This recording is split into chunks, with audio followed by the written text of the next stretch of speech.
What's up, everybody? Welcome back to the channel. I made you guys a promise. Well, I wasn't gonna call it a promise, but I said what I said. I said I was gonna try to get you guys a video each day the next 2 weeks, the week of Christmas and the week of New Year's. And in the pursuit of that, last night a bunch of files got corrupted. So what I'm gonna start doing is, it's Christmas Eve right now. And this video that I'm filming, I'm probably going to drop Christmas sometime. I'm going to start doing content in a way that I film today to release tomorrow, so that I have problems like I had last night, I can fix it. I have time to fix it. What that caused is the video I was going to put out last night got messed up, so I made a story about how I ended up getting my Maserati, how that whole thing came about, and I posted that instead. So I had time today to fix the video I was supposed to post yesterday. So it's Christmas Eve. The video that you are going to see on Christmas Eve was filmed yesterday. And now I'm going to start filming this little video, which is actually going to drop on Christmas. We've actually got a lot to do today. That kind of put us behind, but it actually put us in a good spot for content. So let me pivot real quick and show you where we actually ended up last night. We ended up getting everything cut in. Nice pretty line here. And on camera, we had stopped grinding so that I could show you where we wanted to end up with our panels for now. I have to go back and do this now, because when I figured out that the files were messed up, I kind of stopped working on this, panicked, and started trying to fix that. That's on me. I apologize that that video is going to look probably a little chopped up and a little out of order. I will do my best not to let it happen again. The only editing I do is I have a record and a stop button on this phone, and then I just put the clips in order. That's kind of the end of my expertise here. So anyway, I'm going to finish up the grinding on this and finish prepping it, get it coated in some kind of coating, some etching primer, and then we're going to pivot, because I have to go through and at least give the red truck a clean bill of health. I'm going to take you guys with me to do it, because we got a road trip coming up that's pretty daggone exciting for me anyway. So where we want to end up today is we want to finish up this grind, get this all done, get all this in this etching primer, and then get a plan together to get the inner fender wells ripped off. I believe I can take these fender wells off and droop the wiring over and get at those cab supports. You can see the remnants of that one hanging down, which would mean that I wouldn't have to move the cab. And the reason that's cool is, again, I'm by myself, so that's one. Number two, if the front stays tied on the back two mounts, which the bolts are still in the back two mounts, and these core support bolts are still bolted down, my theory here is that the cab shouldn't move. I have the cab supports just above where the weight of the cab is going to be resting. You can see I have jack stands with 4x holding just the front of the cab up. Now the goal is to be able to use that for locating the cab mounts. Because again, remember one very important thing about this. The truck is a 1966. Nobody makes cab supports for that.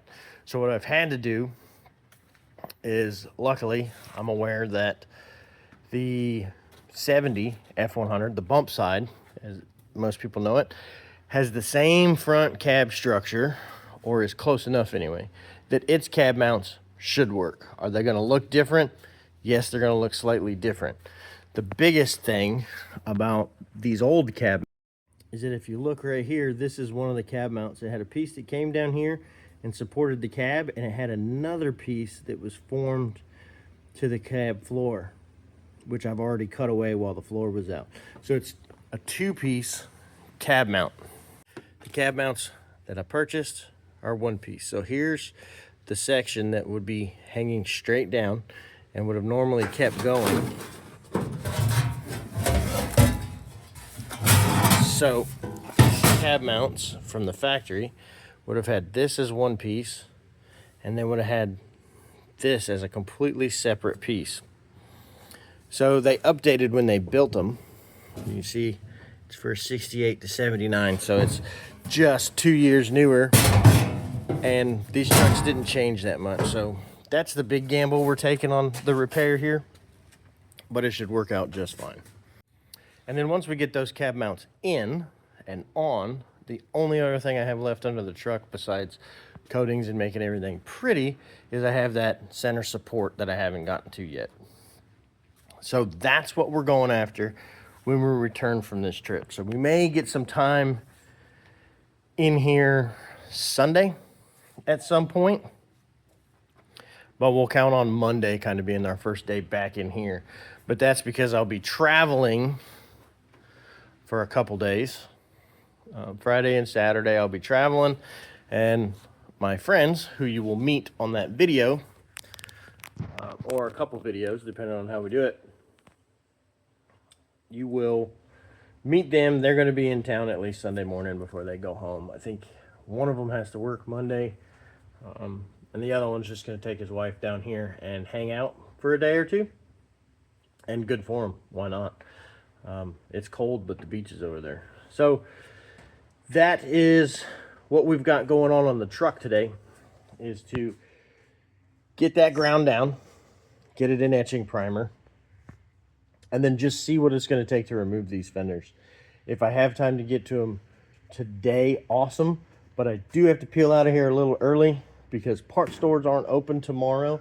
And if I need something for the red truck, I need to give myself time to go acquire that.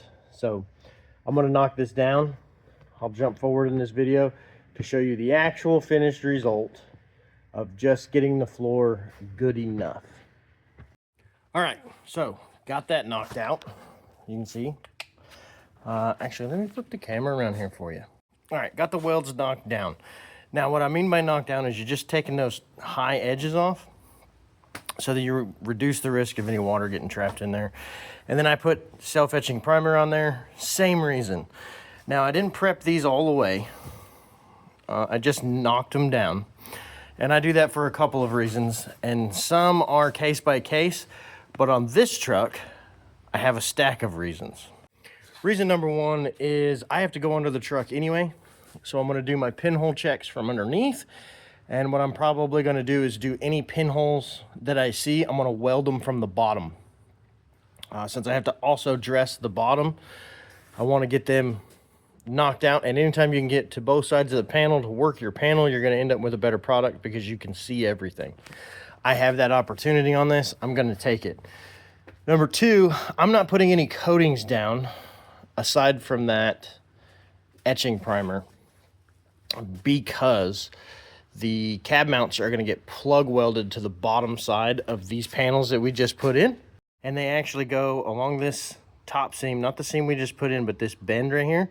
They tuck up against there and they run down here, over, and back up. So they're going to be plug welded all over the backside of this. So there may be additional repairs needed. I may need to drill some holes in here for some good plug welds from both sides. There's still a lot of work to do concerning this panel for other steps. The other reason I don't do anything besides this etching primer is that seals it up, so I have just bought myself some time to work on the panel. But like I've said in previous videos, this sound deadening stuff, the Dynamat or the Quiet Mat or whatever brand you buy, it all has an extremely goopy, sticky, nasty backing. Great for adhering to metal. Terrible if you add heat to it from, let's say, plug welding from the other side. It just gets goopy, it burns, it can catch fire. It's just a bad deal. So be aware of the steps you have to take in a project, and know that sometimes you're going to have to stop at a certain point of this repair to make progress on another repair, and they're going to overlap.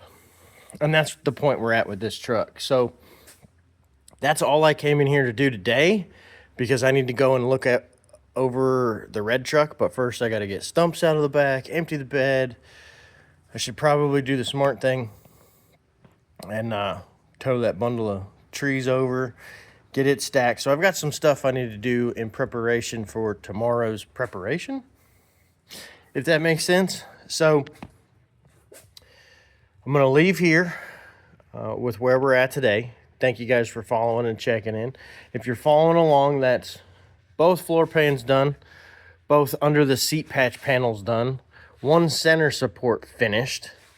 I do still have to do the other center support for the driver's side and both front cab mounts, but we're making great progress on the truck. I do have a couple things I need to knock out inside still. There's gonna be little things like where the old shifter cable went through, where the cheapy B&M shifter came through. I'm going to finish up the patch for the spine shifter that I had on it. And again, don't y'all be judging these welds. They're not finished. I can't say that enough. None of these are finished. They're just knocked down. But anyway, the shifter that was on the trans, it's a great concept for a street rod. But for this truck, the shape of the tunnel, because the truck didn't come with a C6. So these trucks came with two tunnels. You had a C6 tunnel and an everything else tunnel. C6s are very large, so the tunnel was exaggerated. I don't have that. So when I put this shifter on this transmission, you can see it's got this spine running along the back. And then the shifter mechanism is back there, sticks up. You got a nice shifter with a button. It's great. It works great. It doesn't move. The transmission shifts good. There's not a whole lot of linkage, and you're out of the way for your exhaust. But back to the tunnel and this spine. The spine on that shifter, or the spine mount shifter, and the tunnel of this truck try to occupy the exact same real estate. And it will shake your bloody teeth out of your head. I feel like that is possibly some of the reason that we had the failure we did on Power Tour. I mean, it makes sense, but I had a couple thousand miles with that shifter on by the time we had a failure. When this truck's running, it's my daily. So it gets a lot of miles. There's no telling what caused the actual failure, but at any rate, it failed. We have a problem, and now we look like this. So that shifter's got to go. The other thing it did is it has to use this aftermarket lever for shifting it, which, because it comes with a goofy TV cable bracket, throttle valve cable. For those of you that don't know, you old guys all call them kickdowns, but it's not a kickdown on this tranny. Anything newer than a Turbo 350 or Turbo 400, they're not kickdowns. If it's a 4-speed, it's a throttle valve cable. And they serve a completely different purpose. Anyway, the aftermarket solution that Locar gave is great. It works good, and it will adjust out properly.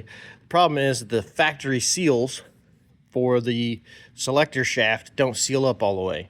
So it constantly had this tiny little drip. So between the drip and the transmission rub in the tunnel, that joker's got to go.